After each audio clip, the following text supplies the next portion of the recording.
बारडोली से सामूहिक किसान शक्ति के प्रदर्शन द्वारा देश की पराधीनता से मुक्ति और उसके भविष्य में निर्माण के लिए मार्ग दिखाकर सरदार वल्लभ भाई पटेल ने सारे गुजरात और देश, प्रमुख रूप से कर्नाटक, तमिलनाडु और बिहार का भ्रमण किया। इस क्रम में सर्वप्रथम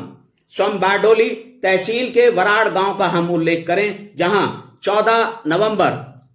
1928 ईस्वी को भाई दूज के दिन बहनों द्वारा अपने भाई से मांगे गए उपहार के बदले में सरदार वल्लभ भाई पटेल ने बहनों को संबोधित किया। अपने संबोधन में सरदार पटेल ने महिला वर्ग के संतान सुधार, उनके चरित्र निर्माण, विशेष रूप से ग्रामीण महिलाओं के पशु और फसल सुधार,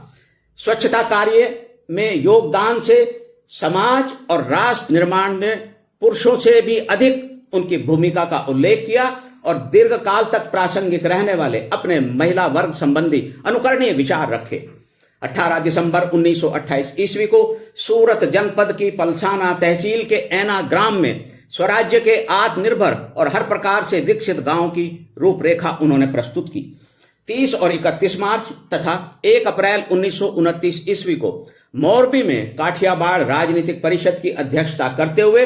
देशी राज्यों की प्रजा की स्थिति और भविष्य के संबंध में बहुत ही महत्वपूर्ण विचार प्रकट किए। 4 और 5 मई 1929 ईस्वी को बांद्रा में 7वीं महाराष्ट्र प्रांतीय परिषद के अध्यक्ष के रूप में, सितंबर 1929 ईस्वी में तमिलनाडु और कर्नाटक में विभिन्न स्थानों पर और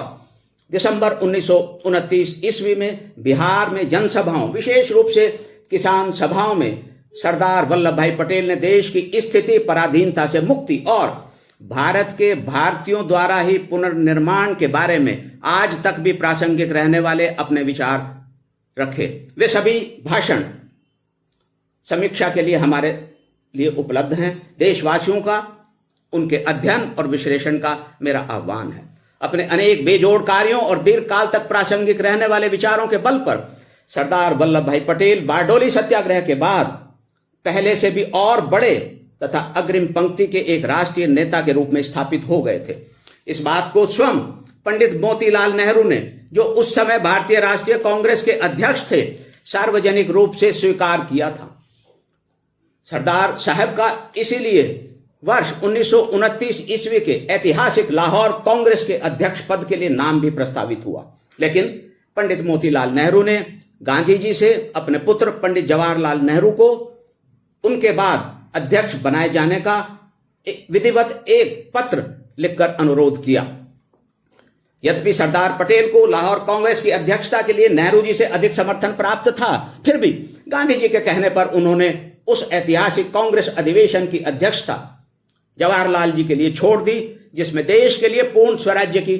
मांग के लिए प्रस्ताव भी आना था। कांग्रेस अध्यक्ष पद के लिए अपने स्थान पर नेहरू जी के पक्ष में सरदार पटेल का यह पहला त्याग था। सरदार ने नेहरू जी के पक्ष में इस प्रकार के त्याग 4 बार किए और वर्ष 1946 ईस्वी का उनका त्याग चौथा था। सरदार वल्लभ भाई पटेल ने वर्ष 1936 और वर्ष 1937 ईस्वी में भी नेहरू जी के लिए ऐसे ही त्याग किए थे। लाहौर अधिवेशन के बाद सरदार पटेल सविनय अवज्ञा आंदोलन की तैयारियों, इसके लिए रणनीतियों के निर्माण और सफलता के लिए जन समर्थन कार्यों के लिए पूर्णतः समर्पित हो गए थे। गांधी जी द्वारा दांडी मार्च प्रारंभ भी नहीं हुआ था कि उसके 5 दिन पहले ही 7 मार्च 1930 ईस्वी को सविनय अवज्ञा के प्रमुख रणनीतिकार सरदार पटेल को अपने लिए देश भर में सबसे बड़ा खतरा मानते हुए साम्राज्यवादी सरकार के अधिकारियों द्वारा उन्हें खेड़ा जनपद के रास गांव जाते हुए, जहां वे एक विशाल जनसभा को संबोधित करने वाले थे, बंदी बना लिया गया।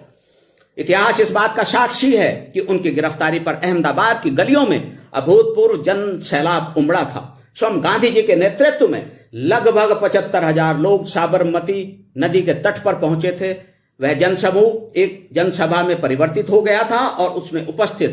प्रत्येक जन ने सरदार पटेल के मार्ग का अनुसरण करने का संकल्प लिया था। यह भी एक ऐतिहासिक सत्य है कि देश के एक महान नेता के रूप में स्थापित हो चुके सरदार वल्लभ भाई पटेल की गिरफ्तारी पर मोहम्मद अली जिन्ना ने केंद्रीय विधानसभा में, जिसके वे उस समय सदस्य थे, अपनी तीखी प्रतिक्रिया व्यक्त की थी।